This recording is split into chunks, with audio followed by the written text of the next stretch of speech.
తులారాశి వారికి మాసం అంతా అనుకూలమైనటువంటి వాతావరణం ఉంటుందండి. మాసం రెండో భాగంలో సానుకూల ఫలితాలు ఎక్కువ ఉంటాయి.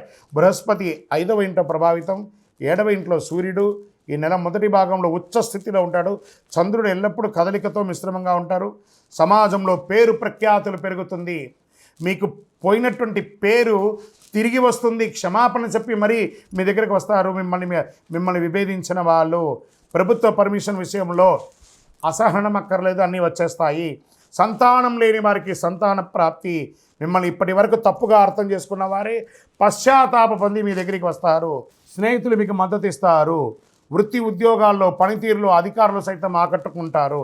ఆర్థిక పరిస్థితి మరింత పుంజుకుంటుంది. వ్యాపారంలో ధైర్యంగా నిర్ణయాలు తీసుకొని లాభాలు అందుకుంటారు. అనేక విధాలైనటువంటి ఆర్థిక ప్రయోజనాలు తులారాశి వారి నెల పొందబోతున్నారు. అద్భుతమైనటువంటి ప్రయోజనాలు. తోటి వ్యాపారులకు కలిగే పోటీ తగ్గుతాయి. నూతన వాహన కొనుగోలు ఉంటుంది. శత్రువులు కూడా మిత్రులుగా మారే ఒక శుభ నెల అని చెప్పచ్చు. సంతాన విషయంలో సంతృప్తికరంగా ఉంటుంది. పోటీ పరీక్షలు హాజరయ్యే విద్యార్థులు, ఉన్నత విద్యలు అభ్యసించే విద్యార్థులు మంచి ప్రతిభను కనబరిచే అవకాశాలు ఉన్నాయి.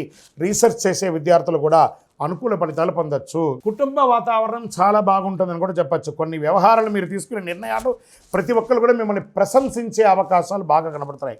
మాస చివరన ఇతరుల వ్యవహారాల్లో జోక్యం చేసుకోకుండా ఉండడం మంచిది. అనుకోని ఆర్థిక లాభాలు వస్తాయి. నెల ప్రారంభంలో సోదర సోదరులతో అనుకూలంగా ఉంటుంది. ఉద్యోగం చేసే మహిళలు, ఎంటర్ప్రెనర్గా ఉన్నటువంటి మహిళలకి మంచి పేరు ప్రఖ్యాతులు వస్తుంది. స్వయం ఉపాధిలో పాల్గొనే మహిళలు కానీ పురుషులు కానీ స్మాల్ స్కేల్ ఇండస్ట్రీస్ చాలా బాగుంటుంది. పురోగతి సాధిస్తారు. దీనికోసం ఇండస్ట్రియల్ టూర్ కూడా చేస్తారు. దీనికోసం ఇన్వెస్ట్మెంట్స్ కూడా వస్తాయి. లాభాలు కూడా ఉంటాయి. చిన్నపాటి ఆరోగ్య సమస్యలే తప్ప వేరే ఏ విధమైనటువంటి ఆరోగ్య సమస్య లేదు. రాజకీయ నాయకుడికి ఇది యోగకాలం. షేర్ మార్కెట్ బ్రహ్మాండంగా ఉంది. వ్యవసాయదారులకి మిట్ట పంటలు చాలా కలిసి వస్తుందని చెప్పచ్చు. మీడియా రంగం వారికి బాగుంది. ఐటీ రంగం వారికి బాగుంది. వివాహం కాని వారికి వివాహం అవుతుంది.